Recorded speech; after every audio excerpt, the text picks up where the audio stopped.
நண்பர்கள் அனைவருக்கும் வணக்கம். அனைவருக்கும் தெரிவிக்க வேண்டிய, அனைவரும் தெரிஞ்சிக்க வேண்டிய ஒரு முக்கியமான செய்தி.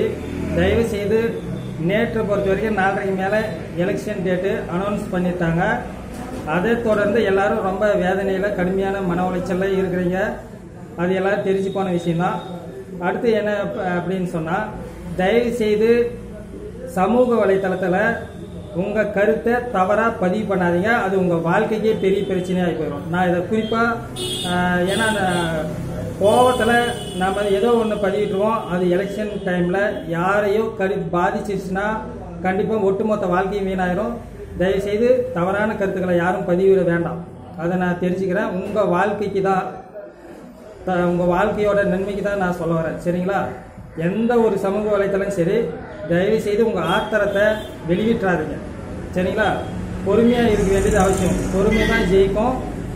நீங்கள் உங்கள் கருத்துக்களை எந்த சமூக வலைத்தளத்திலையும் பதிவிட வேண்டாம். தவறாக பதிவு பண்ணிடாதீங்க. உங்கள் வேதனையை வேணும்னா சொல்லுங்கள். அசிங்கமாக ஒரு வார்த்தை கூட பயன்படுத்தி பதிவிட்டுறாதீங்க. உங்கள் வாழ்க்கை, ஏன்னா எவ்வளோ உழைச்சி கஷ்டப்பட்டு மார்க் எடுத்து பாஸ் பண்ணி வந்துருக்குறோம். சரிங்களா? உண்மையான உழைப்பு கண்டிப்பாக பலன் என்னைக்காவது ஒரு நாள் கிடைக்கும். நமக்கும் காலம் வரும், நல்லது நடக்கும். சரிங்களா? உங்கள் வாக்கில் வேணால் பயன்படுத்திங்க. உங்கள் வாக்கு யாருக்கு போடணும், ஓட்டு போடணும் அப்படின்னு வேணால் நீங்கள் டிசைட் பண்ணிங்களே தவிர, தவறான கருத்துக்களை அரசு மீதோ அரசாங்கம் மீதோ பயன்படுத்தாதீங்க. சமூக வலைத்தளத்தில் எழுதி பதிவிடாதீங்க. சரிங்களா? அதை தான் சொல்லிக்க விரும்புகிறேன். அடுத்து என்னன்னு கேட்டிங்கன்னா, எல்லோரும் நம்ம நண்பர்கள் 1100க்கு ஃபோன் பண்ணி நிலவரம் என்ன அப்படின்னு கேள்வி கேட்க ஆரம்பிச்சிட்டாங்க. கேள்வி கேட்குறாங்க. அது ப்ராசஸில் இருக்குது அப்படின்னு சொல்லி தான் சொல்கிறாங்க. சரிங்களா? கண்டிப்பாக ஆக்ஷன் இருக்கும் அப்படின்னு சொல்லி சிஎம் செல்லுக்கு ஃபோன் பண்ணுறாங்க. ஆக்ஷன் இருக்கும் அப்படின்னு சொல்லியிருக்கிறாங்க. சரிங்களா? அதனால் எக்காரணத்தை கொண்டும் தயவுசெய்து கோவப்பட வேண்டாம். பொறுமையாக இருக்குங்க. நான் பார்த்த வரைக்கும் ட்விட்டர்லேயே தவறாக பதிவு பண்ணியிருக்கிறாங்க. யாரும் தயவுசெஞ்சு அப்படி பதிவு பண்ணியிருந்தா டிலேட் பண்ணிடுங்க. சரிங்களா? உங்கள் கருத்தை உங்கள் மேலே வழக்கு தொடுதா உங்களை மட்டும் பாதிக்காது, உங்கள் குடும்பத்தையும் சேர்ந்து பாதிக்கும். யார் யார் என்னென்ன சூழ்நிலையில் இருக்கிறீங்கன்றது எல்லாருக்கும் தெரியும். அடுத்த வேளை சாப்பாட்டு கூட வழி இல்லாமல் இருக்கிறன்றது தெரியும். சரிங்களா? வழக்கில் சிக்கி கோர்ட்டு கேஸு ஜெயிலு இப்படின்னு போய் மாட்டிக்காதீங்க. சரிங்களா? Election time